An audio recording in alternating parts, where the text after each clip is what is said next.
मैं Ajay Kumar Nanda, lecturer chemistry, senior secondary school Dhanitta, district Hamirpur, आप सभी का ऑनलाइन क्लास में स्वागत करता हूं।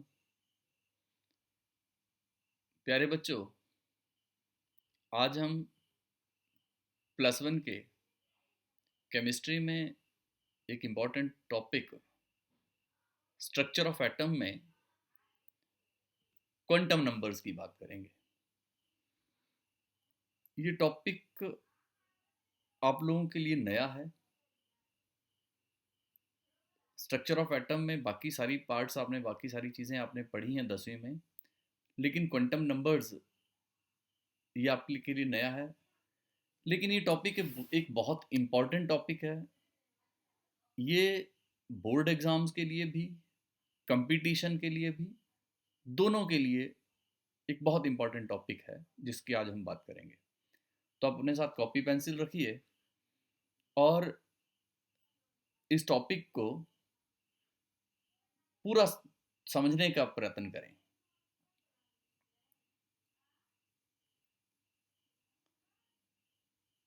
हमने इससे पहले पढ़ा कि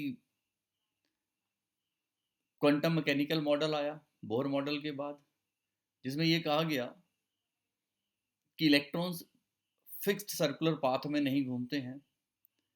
ऑर्बिट का कंसेप्ट छोड़ के ऑर्बिटल की तरफ हम गए, जहाँ पे हम कहते हैं प्रोबेबिलिटी की, कि ऑर्बिटल वो वाला एरिया होता है where the probability of finding the electron is maximum. Nucleus के अराउंड वो वाला एरिया जहाँ पे इलेक्ट्रॉन के मिलने की प्रोबेबिलिटी बहुत ज़्यादा है, that space, that region is called orbital. ये हम लोगों ने पढ़ा। हम लोगों ने पढ़ा बहुत से ऑर्बिटल्स पॉसिबल हैं। किसी एटम में डिफरेंट ऑर्बिटल्स हो सकते हैं। इन ऑर्बिटल्स के साइजेस अलग अलग होंगे, उनकी शेप्स अलग होंगी, they have different orientations. So orbitals have different sizes, different shapes, different orientations.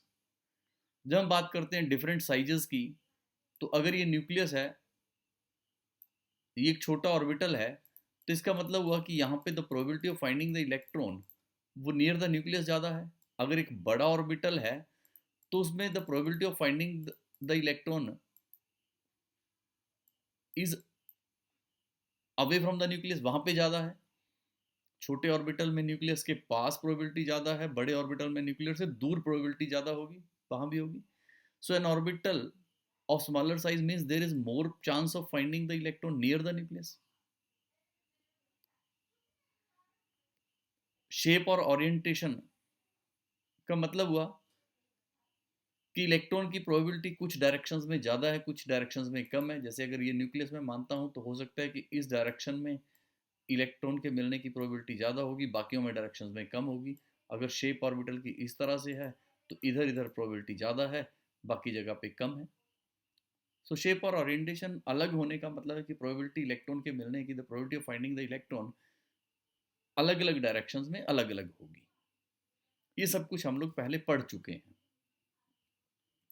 So what are quantum numbers? Quantum numbers हैं क्या? क्वांटम नंबर्स बच्चों, it is a set of 4 numbers. ये 4 नंबर्स हैं through which we can get complete information about all the electrons in an atom. किसी atom में electrons की complete information हमें उन 4 नंबरों से मिलती है। ये इंफॉर्मेशन इलेक्ट्रॉन की एनर्जी की हो, लोकेशन की हो, उसकी स्पेस की हो, कौन सा ऑर्बिटल उसने ऑक्यूपाई किया है, उसकी ओरिएंटेशन कैसी है, ये सारी इंफॉर्मेशन हमें जिन 4 नंबरों से मिलती है, this numbers are called quantum numbers. या यूँ कह लीजिए कि they are the address of the electron in an atom. किसी एटम में इलेक्ट्रॉन का कंप्लीट एड्रेस है। A set of 4 numbers through which we can get the complete information about all electrons in an atom. Information means information of energy, location, space, type of orbitals, even orientation. These numbers are called quantum numbers. There are 4 numbers, जैसे मैंने पहले ही कहा. They are principal quantum number, it is represented by small n. Azimuthal quantum number, represented by small l. Magnetic quantum number, represented by m, or in some books we use ml. So here we will use the notation m. Electron spin quantum number, represented by s. तो ये 4 number हैं which give us complete information about the electron. These numbers are principal quantum number, azimuthal, magnetic and spin. थोड़ा और इन numbers के बारे में जानने की कोशिश करते हैं. ये जो पहले 3 क्वांटम नंबर्स हैं, that is principal, azimuthal and magnetic quantum number, this specify complete information about size, shape and orientation of the orbital.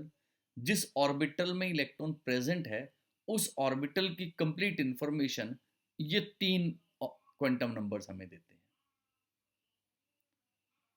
And these quantum numbers they come directly from the solution of Schrodinger wave equation which we have already studied. So what I want to say कि इन 4 में से 3 quantum number, that is principal quantum number, azimuthal quantum number and magnetic quantum number, they give complete information, size, shape, orientation of the orbital. ये orbital की complete information हमें देते हैं.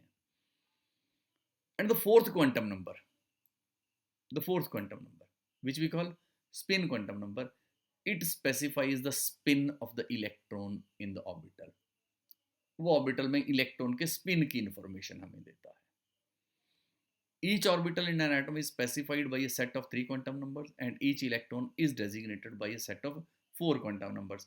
तो यूं कह लीजिए कि ऑर्बिटल्स की इंफॉर्मेशन हमें 3 क्वांटम नंबर देते हैं और इलेक्ट्रॉन चौथे मिला के तो चारों क्वांटम नंबर मिला के हमें फिर इलेक्ट्रॉन की इंफॉर्मेशन देंगे. सो बारी बारी से बात करते हैं. पहला quantum number it is principal quantum number. Principal quantum number it is represented by n and it can take values 1 2 3. Integral positive integral values की होगी. It is positive integer. It can never be zero, it can never be negative. Principal quantum number के लिए possible values क्या है? 1 2 3 4 5. Zero कभी नहीं हो सकता, माइनस कभी नहीं हो सकता. It determines size and to the large extent energy of the orbital. Orbital का साइज, ऑर्बिटल की एनर्जी, ये दो चीजें हमें प्रिंसिपल क्वांटम नंबर बताता है. ये हम लोगों ने बोहर मॉडल में पढ़ा था. एनर्जी ऑफ द ऑर्बिटल वो शेल पे डिपेंड करती है, एन पे डिपेंड करती है. सो जो एन वहां पे था energy, that is principal quantum number, जो बोहर मॉडल में हम लोगों ने एनर्जी के लिए पढ़ा था. जब हम साइज की बात करते हैं तो एन अगर 1 है मीन्स पहला शेल है, उसका साइज छोटा होगा. दूसरा n2 है तो साइज बड़ा होगा. n3 है तो साइज और बड़ा होगा. जैसे जैसे n की वैल्यू बढ़ती जाएगी साइज भी बढ़ता जाएगा. That is size is directly proportional to principal quantum number. ये हमें दूसरी चीज जो बताता है साइज के साथ, दैट इज एनर्जी. तो it tells us about the shell. Shell को हम लोग एनर्जी लेवल भी बोलते हैं कि इलेक्ट्रॉन कौन से शेल में प्रेजेंट है. ये बच्चों आप लोगों ने 10वीं में भी पढ़ा है. पहले शेल को के बोलते हैं, दूसरे को एल बोलते हैं, फिर एम बोलते हैं. तो डिफरेंट शेल्स, इस शेल की इंफॉर्मेशन हमें प्रिंसिपल क्वांटम नंबर देता है. अगर n की वैल्यू 1 है तो we call it K shell. अगर ये वैल्यू 2 है then we call it L shell. 3 है तो एम शेल. 4 है तो N and so on. So जो शेल की इंफॉर्मेशन हमें मिलेगी that is given by the principal quantum number. So principal quantum number tales us about the shell in which the electron is present. जिस shell में electron present है उसकी information that is given by principal quantum number. Then comes the second quantum number, that is azimuthal quantum number. It is also called angular quantum number और subsidiary quantum number. Angular quantum number भी से बोलते हैं, subsidiary quantum number भी से बोलते हैं. हमने कहा कि हमें शेल का पता लग गया कि कौन सा शेल है n से. अगर n3 है तो इसका मतलब है कि शेल इज m. अगर 2 है तो इट इज n. अगर 1 है तो इट इज k. शेल का हमें पता चल गया from the principal quantum number. अब हर एक शेल में देर आर 1 और मोर सब शेल्स. शेल में सब शेल होंगे और कितने सब शेल होंगे that is equal to n. इसका मतलब हुआ कि पहले शेल में एक सब शेल होगा, दूसरे में 2 होंगे, तीसरे में 3 होंगे, चौथे शेल में 4 होंगे, पांचवें में 5 होंगे. हर एक शेल में सब शेल होते हैं, कितने सब शेल होते हैं that is equal to n. जैसे अगर मैं थर्ड शेल की बात करूं तो थर्ड में सब शेल कितने होंगे, 3, सेकंड में 2।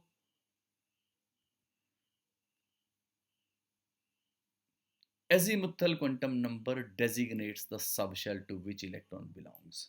ये हमें सबशेल के बारे में बताएगा। तो हमने अब तक ये कहा कि एटम के अंदर शेल होंगे, शेल का पता लगेगा प्रिंसिपल क्वांटम नंबर का, शेल के अंदर सब शेल्स होंगे, उसका पता लगेगा from azimuthal quantum number. Azimuthal quantum number is represented by L, इसको हम लोग स्मॉल एल से लिखते हैं। It is represented by small L, और L can take values 0 to n-1, 0 से लेके n-1 तक वैल्यूज एल की हो सकती हैं। अब एल की वैल्यूज के साथ सबशेल कैसे जुड़े हैं? अगर एल की वैल्यू 0 है then the subshell is s. ये आपको याद रखना है, 0 l 0 means subshell is s. 1 के लिए it is p, for the value 2 the subshell is d, for 3 it is f, and so on.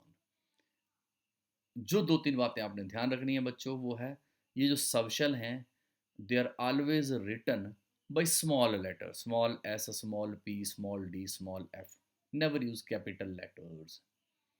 अब अगर मैं कहता हूँ कि L2 है means the subshell is D, अगर L0 है then it is S, if it is 3 then the subshell is F।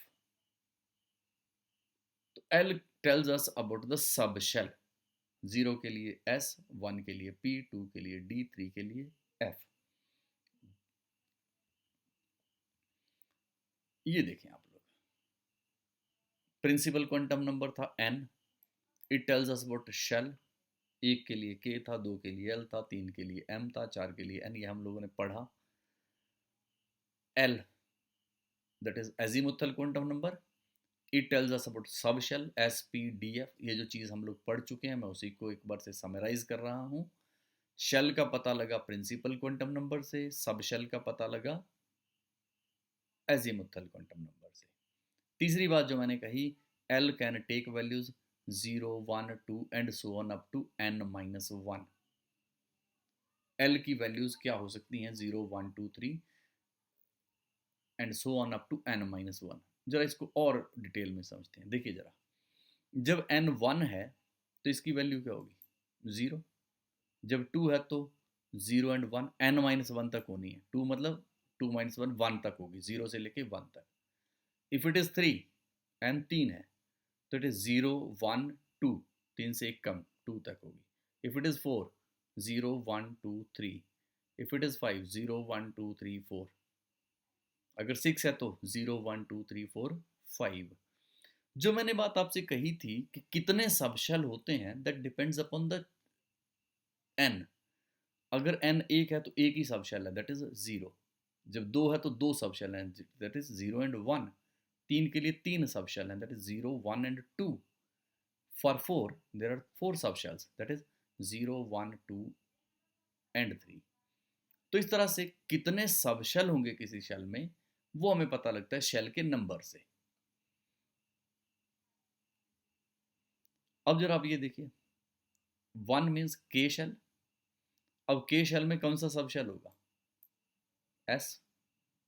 दूसरा शेल था एल, उसमें सबशेल होंगे एस एंड पी, 0 एंड 1। 2 के लिए 0 and 1, 0 means S and 1 means P. ये देखिए आप, एम शेल, तीसरे shell 3 means M. M shell में कौन कौन से होंगे, 0, 1 and 2, 0 means S, P and D. Fourth में it is S, P, D and F and so on. अब तक मैंने जो सीखा वो ये सीखा कि पहले शेल में सिर्फ एक ही सब शेल होगा that is s, we call it 1s। दूसरे में 2 होंगे that is 2s and 2p। तीसरे में 3 होंगे, कौन कौन से, 3s, 3p एंड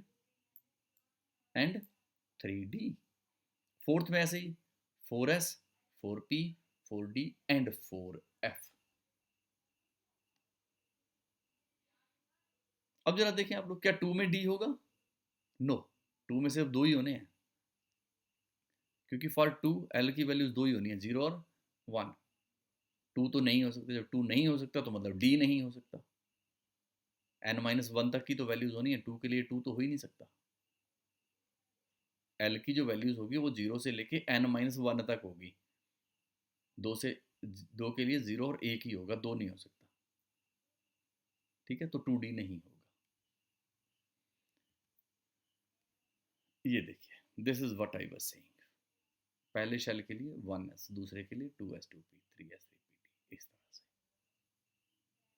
4 के लिए 4s 4p 4d and 4f, ये होगा। समझ गए? अब चलते हैं तीसरे क्वांटम नंबर की तरफ। पहले ने हमें बताया शेल, दूसरे ने बताया सब शेल। तीसरा quantum number that is magnetic quantum number. It gives the number of permitted orientations of सब शेल्स। सब शेल्स के लिए कितनी परमिटेड ओरिएंटेशंस है ये हमें बताता है। उनका स्पेस में अरेंजमेंट किस तरह से है, how do they behave in magnetic field. Magnetic field में उनके ओरिएंटेशन क्या होगी, उनका कैसा बिहेवियर होगा, स्पेस में किस तरह से होगा, that is given by magnetic quantum number. It is represented bye m। m से हम इसको लिखेंगे और इसकी वैल्यू होगी -l से लेके +l तक via 0, -l to +l through 0। ये m की वैल्यूज होंगी। जरा समझते हैं, l की वैल्यूज हमने पढ़ी थी 0 1 2 3 4 इस तरह से होती हैं।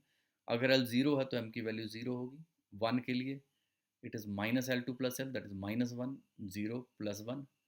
2 के लिए -2 से लेके +2 तक, -2 -1 0 +1 +2।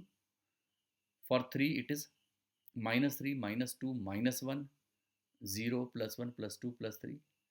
तो यूं कह लीजिए आप लोग कि जब l 0 है तो m will have only 1 value. For 1 it has got 3 values, for 2 it has got 5 values, for 3 it has got 7 values, and these are called orbitals। तो s सब शेल में एक ही ऑर्बिटल होगा। 1 stands for p। p में there are 3 orbitals which we call px, py and pz। 2 stands for d। d sub shell में there are 5 orbitals, that is a dxy, dz, dzx, dx square minus y square and dz square। ऐसे ही f सब shell में there are 7 orbitals, -3 -2 -1 0 +1 +2 +3। तो पहले हमें पता लगा shell का from principal quantum number, then subshell from azimuthal quantum number, then orbital from magnetic quantum number. अब इन तीनों चीज़ों को इकट्ठा समझते हैं। मैंने कहा l it can take values s P d f 0 1 2 3 के हिसाब से सब शेल हमें पता चले। और m ये भी हम लोगों ने पढ़ा, 0 के लिए 0 है, फॉर 1 इट इज़ -1 2 3, इस तरह से हैं ये वैल्यूज़। अब जरा सब शेल और ऑर्बिटल को समझते हैं। सब शेल 0 के लिए इट वाज s, ये मैंने कहा था आपसे एक ही है, दैट इज 0 0 के लिए it is s orbital. p के लिए 3 है, -1 0 और +1। इन तीनों के नाम है px, py and pz। d के लिए 5 थे, 2 के लिए इट वाज -2 -1 0 +1 +2। और ये 5 के नाम है d x y, d y z, d z x, d x square minus y square और डी जेड स्क्र। सो इन सब शेल्स में किस तरह से ऑर्बिटल्स हैं, दिस वी हैव स्टडीड, ये हमें पता चल गया। Then comes the fourth quantum number, that is spin quantum number. तो जो पहले 3 क्वांटम नंबर्स थे उन्होंने हमें इलेक्ट्रॉन के बारे में बता दिया, उसकी एनर्जी कितनी होगी, शेप कैसी होगी, ओरिएंटेशन कैसी होगी। But it was found that when an instrument of high resolving power was used, then spectral lines of some multi-electron atoms were found in the form of doublets। जब बड़े high resolving power के instrument हमने use किए तो ऐसा देखा गया कि जो मल्टी इलेक्ट्रॉन एटम्स थे, एक से ज़्यादा इलेक्ट्रॉन वाले जो एटम्स थे, उनकी स्पेक्ट्रल लाइंस दे अपीयर्स इन डबलेट्स। तो इसका मतलब हुआ कि इलेक्ट्रॉन में चार्ज और मास के साथ साथ एक और चीज़ भी थी, that was intrinsic spin. Electron का अपना स्पिन भी था। तो ऐसा कहा गया, it was suggested that electron rotates on its own angular axis either in clockwise or in anti-clockwise direction. Electron ये तो घूमता ही है, but it also spins about its own axis. ये अपनी एक्सिस पर भी स्पिन करता है, और वो स्पिन दो तरह से पॉसिबल है, either in the clockwise direction और इन एंटी क्लॉकवाइज डायरेक्शन। और इसका पता हमें चलता है from the spin quantum number. It tells us about the spin of the electron. तो इसलिए स्पिन क्वांटम नंबर की दो वैल्यूज रखी गई, one was -½ and +½ for clockwise and anti clockwise. और इनको हम लोग अपवर्ड और डाउनवर्ड एरो से भी रिप्रेजेंट करते हैं। So spin quantum numbers tells us about the spin of the electron. Shell के अंदर सब शेल का पता चला from azimuthal quantum number. Sub shell में ऑर्बिटल का पता चला फ्रॉम मैग्नेटिक क्वांटम नंबर। और फिर उस ऑर्बिटल में इलेक्ट्रॉन्स, और इलेक्ट्रॉन्स की स्पिन कैसी है उसका पता चला from the spin quantum number. So these are the 4 numbers which give us complete information of the electron.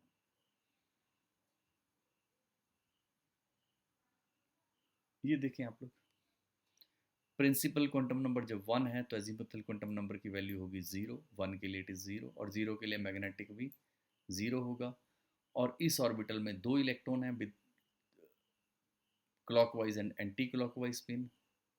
2 electron हैं, total number of electrons is 2। पहले शेल में 2 इलेक्ट्रॉन होंगे। दूसरे शेल को आप देखिए, दूसरे शेल के लिए एजीमुथल क्वांटम नंबर की वैल्यू 0 एंड 1 हम लोग पढ़ चुके हैं। For 2 it is L is 0 और 1। 0 के लिए मैग्नेटिक क्वांटम नंबर 0 है, और 1 के लिए -1, 0 और +1। अब 0 के लिए -½ +½ 2 इलेक्ट्रॉन हो गए, -1 के लिए भी 2, 0 के लिए भी 2 और +1 के लिए भी 2। तो टोटल इनके लिए हो गए 6, और इन चारों के लिए इट बिकम्स 8। तो second shell can have 8 electrons. वो जो 8 इलेक्ट्रॉन्स हैं वो आएंगे एस में 2, 0 stands for s, 1 stands for p, p में आएंगे 6 electrons, total 8। In third shell, तीसरे शेल में वी कैन हैव 18 इलेक्ट्रॉन्स, क्योंकि थर्ड शेल के लिए azimuthal quantum number can have value 0, 1, 2। 0 के लिए 0, 2 इलेक्ट्रॉन, 1 के लिए 3 वैल्यूज हैं, -1, 0, +1। तीनों में 2 इलेक्ट्रॉन, एक क्लॉकवाइज एक एंटी क्लॉकवाइज, टोटल इलेक्ट्रॉन 6। 2 के लिए 5 वैल्यूज हैं, तो यूं कह लीजिए एस के लिए एस में 2 इलेक्ट्रॉन आएंगे, पी में 6 आ गए, it is 2 stands for D, D में 10 इलेक्ट्रॉन आ गए, तो टोटल इलेक्ट्रॉन्स इज 18। चौथे शेल में 0, 1, 2, 3, 0 में 2, 1 में 6, 3, 2 में 10, 3 में 14, टोटल 32। तो दस द नंबर ऑफ इलेक्ट्रॉन्स कितने हुए? It is given by 2n square, number of electrons. जैसे फोर्थ शेल में तो 4 का स्क्वायर 16, 2 32, थर्ड में 3, 3 9, 2 18, तो it is 2n square number of electrons होंगे शेल में। अगर मुझे पांचवें शेल में पूछा जाए, फिफ्थ शेल में, तो इट विल बी 50। और ये ऑर्बिटल्स हैं, ये ऑर्बिटल्स कितने होंगे? Orbitals it is given by n square. पहले में एक ही है, दूसरे में 3 और 1 4, तीसरे में 5 और 3 8 और 1 9, 5, 3, 8 and 1 9, 9 here it is 7 and 5 12, 3 15 और 1 16, फोर्थ में 16 है, it is 1 here. So number of orbitals is given by n square and the number of electrons is given by 2n square, means each orbital has got 2 electrons, one with clockwise spin, and other is with anti-clockwise spin. तो इन सब को एक बार आप फिर से revise कर लें, इस वीडियो को एक बार दोबारा से देखें, और it is a very important section. थोड़ा सा एक बार एक रिकैप्चुलेट करते हैं। Which of the following sets of quantum numbers does not exist, इनमें से कौन सा क्वांटम नंबर्स का सेट एग्जिस्ट नहीं करता है। अब जरा देखें आप लोग, क्या ये एग्जिस्ट करता है? जब n 3 है तो l की वैल्यूज क्या हो सकती हैं? It can be 0, it can be 1, it can be 2। तो 2 हो सकती है, it is possible. For l is equal to 2, m की वैल्यूज क्या हो सकती हैं? -2, -1, 0, +1, +2। तो ये भी पॉसिबल है। और s की तो दो ही वैल्यूज हैं, दैट इज आइदर -12 और +12। तो it is possible. For n is equal to 4, l की वैल्यू क्या हो सकती है? It can be 0, 1, 2, 3। 4 के लिए ये 4 नहीं हो सकता, इट इज n-1। 3 हो सकता है, तो ये 4 नहीं हो सकता। और ये 4 के लिए 1 हो सकता है, +12। जरा सी पार्ट को भी देखें। 2 के लिए इट कैन बी 0 और 1, तो इट इज करेक्ट। 1 के लिए इट इज -1, 0 और +1, -1 हो सकता है, it is -12। For n is equal to 4, it can be 0, 1, 2 और 3, कुछ भी हो सकता है, तो 0 पॉसिबल है। 0 के लिए it can be 0, it can be +2। So here the answer is B, because it can not be 4। It should be 0, 1, 2 और 3, इनमें से कोई सी वैल्यू हो सकती है, 4 नहीं हो सकती।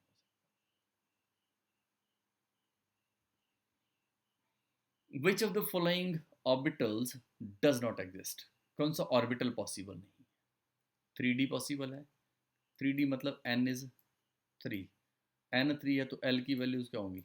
0, 1 और 2। 0 मीन्स s, p, d। 3D possible है, it is possible.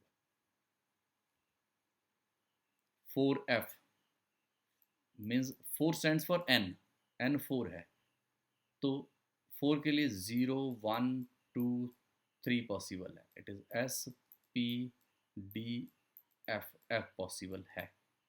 4f is possible. 2D for n is equal to 2, l की वैल्यूज क्या होंगी? 0 एंड 1 ओनली, मीन्स 2 के लिए सिर्फ दो ही पॉसिबल है, that is s and p। 2D is not possible. Reason क्या है? For n is equal to 2, l can never be 2। l 2 नहीं हो सकता, इट कैन बी 0 और 1। सो 2D is not possible. D all exist नहीं, it is see here, ये exist नहीं करता। तो होप बच्चों आप लोगों को ये टॉपिक समझ में आया होगा। In the next video we shall talk about the shapes of orbitals and a very important topic, that is electronic configuration. Thank you very much.